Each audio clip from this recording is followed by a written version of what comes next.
Assalamualaikum warahmatullahi wabarakatuh. Halo semua, kami dari kelompok 6 akan menampilkan video pembelajaran kasus mengenai konflik dan negosiasi. Sebelum itu, jangan lupa ya untuk like, comment, and subscribe YouTube channel ini agar kalian tidak ketinggalan video-video selanjutnya. Mari kita memperkenalkan anggota 6 terlebih dahulu yang terdiri dari Rain Tahta Modaya, Najla Hanif Kotrunada, Christine Agape Tampu Bolon, dan yang terakhir ada Rana Karina Putri.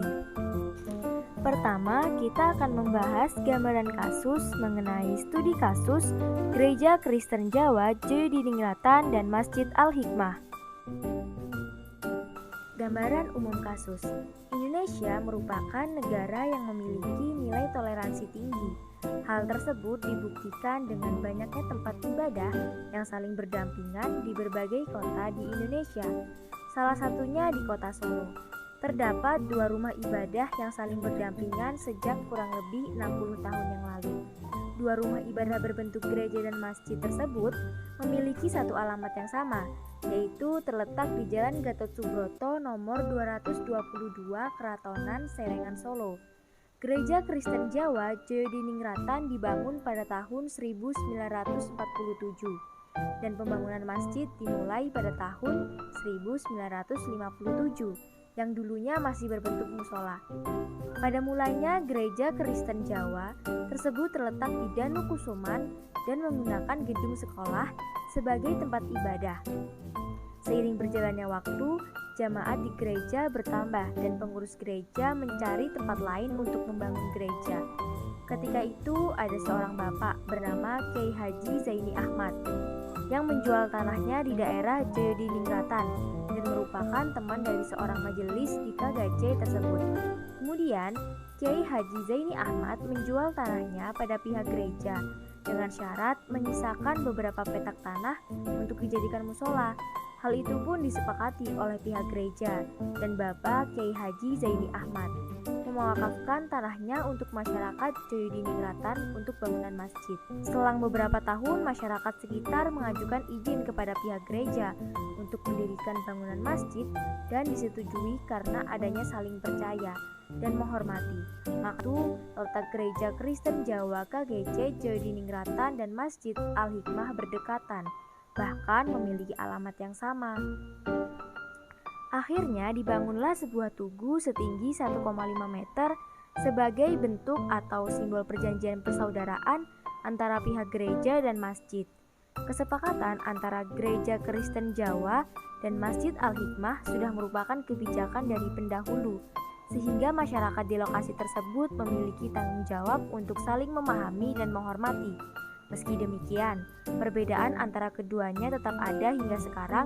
Yang menjadi hal menarik adalah bagaimana proses pengelolaan konflik yang mereka lakukan selama bertahun-tahun dalam mewujudkan sikap toleransi. Pembahasan kasus tersebut. Dari gambaran kasus sudut pandang konflik ini dapat dilihat dengan pandangan interaksionis di mana lebih bersifat konflik fungsional yang saling mendukung dan membangun konstruktif. Bisa dilihat antara pihak gereja dan pihak masjid tidak menunjukkan kecenderungan yang memperlihatkan pada emosional konflik, yaitu perasaan marah, tidak percaya, tidak suka, lebih kepada substantif konflik, di mana kegiatan ibadah yang berlangsung secara bersamaan melibatkan pengurus gereja dan masjid untuk membuat kesepakatan bersama agar kegiatan yang diadakan pihak gereja dan masjid tetap berjalan efektif sesuai kebutuhan masing-masing tanpa adanya gangguan apapun. Jenis konflik dan lokus konflik. Dilihat dari permasalahan kasus, konflik ini lebih cenderung ke konflik proses, yaitu adanya perbedaan yang mendasar antara kepentingan Gereja Kristen Jawa atau GKJ Joyodiningrat dan Masjid Al-Hikmah. Tentu saja banyak persoalan yang perlu dibicarakan atau dikoordinasikan secara terus-menerus. Ada beberapa hal yang menyebabkan konflik ini terjadi, yaitu ketergantungan kerja, perbedaan tujuan, dan perbedaan persepsi. Ketergantungan kerja. Dalam kasus ini, Gereja Kristen Jawa atau GKJ Joyodiningrat dan Masjid Al-Hikmah menerapkan ketiga jenis ketergantungan, Yang pertama, ketergantungan dalam pool interdependence. Bisa kita lihat, Masjid Al-Hikmah melaksanakan sholat berjamaah, azan, dan kegiatan ibadah lainnya. Sedangkan GKJ Joyo Diningrat melaksanakan kegiatan ibadah seperti sakramen perjamuan, ibadah minggu bersama pendeta, dan lainnya. Kedua, yaitu ketergantungan sequential interdependence. Keadaan ini dapat terjadi pada situasi khusus, di mana pada saat itu umat Islam memperingati Hari Raya Idul Fitri yang bertepatan pada hari Minggu. Sedangkan di hari Minggu tersebut merupakan hari peribadatan rutin di gereja. Akhirnya, dilaksanakan sholat Idul Fitri terlebih dahulu, baru dilaksanakan ibadah Minggu. Dan yang terakhir, ketergantungan resiprokal interdependence. Keadaan ini terjadi saat Gereja Kristen Jawa atau GKJ Joyo Diningrat dan Masjid Al-Hikmah memiliki tujuan yang sama, berkaitan dengan hal di luar agama, yaitu adanya kegiatan kemanusiaan. Yang kedua, perbedaan tujuan. Tentu sangat terlihat di sini perbedaan tujuan dari kedua rumah ibadah ini. Keterbatasan ruang lingkup yang sering berdekatan membuat GKJ Joyo Diningrat dan Masjid Al-Hikmah harus berbagi ruang dan waktu dalam pelaksanaan ibadahnya, dan lokasinya hanya berbatas tembok. Oleh sebab itu, komunikasi dan koordinasi merupakan hal penting yang secara berulang harus dilakukan untuk mencegah konflik. Yang ketiga, perbedaan persepsi. Perbedaan ini pasti ada antara GKJ Joyo Diningrat dan Masjid Al-Hikmah. Tentu perbedaan dari perspektif agama Kristen dan Islam sangat mencolok. Namun, dengan usia kebersamaan yang terjalin puluhan tahun, fase tersebut telah terlewati dengan baik. Ini berawal ketika dua belah pihak menunjukkan kepercayaan mereka. Lokus konflik. Dilihat dari lokus konflik atau cara memahami konflik, ini ialah merupakan tipe konflik antar kelompok. Karena fokus utama dalam penelitian ini menekankan pada proses pengelolaan dan negosiasi konflik yang dilakukan oleh pihak Gereja Kristen Jawa atau GKJ Joyo Diningrat dan Masjid Al-Hikmah.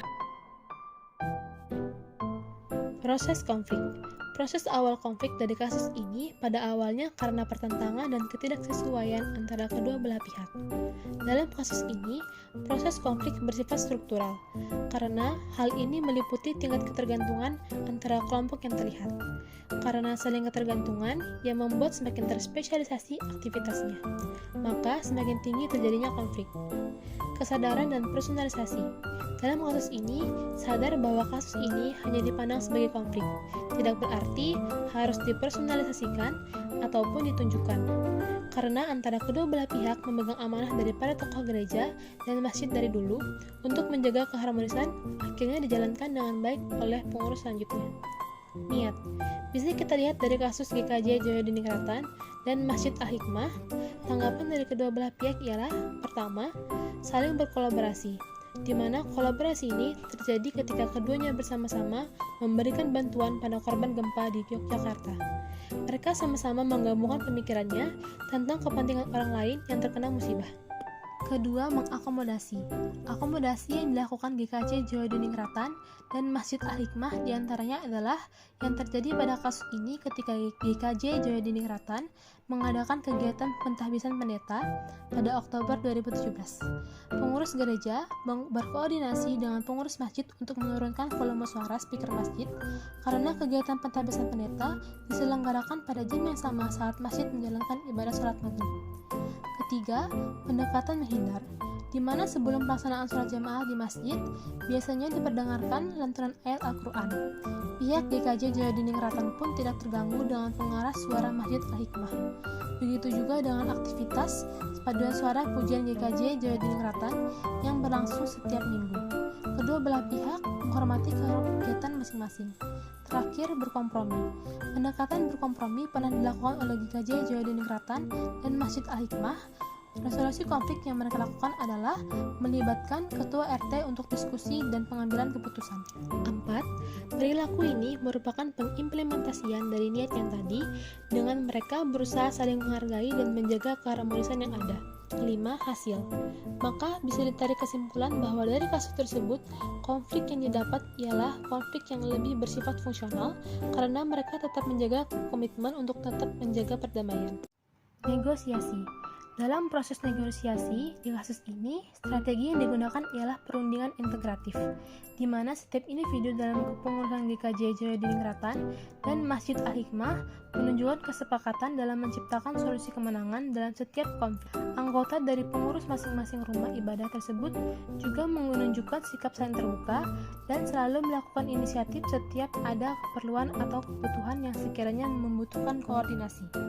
Selanjutnya, tahapan proses negosiasi.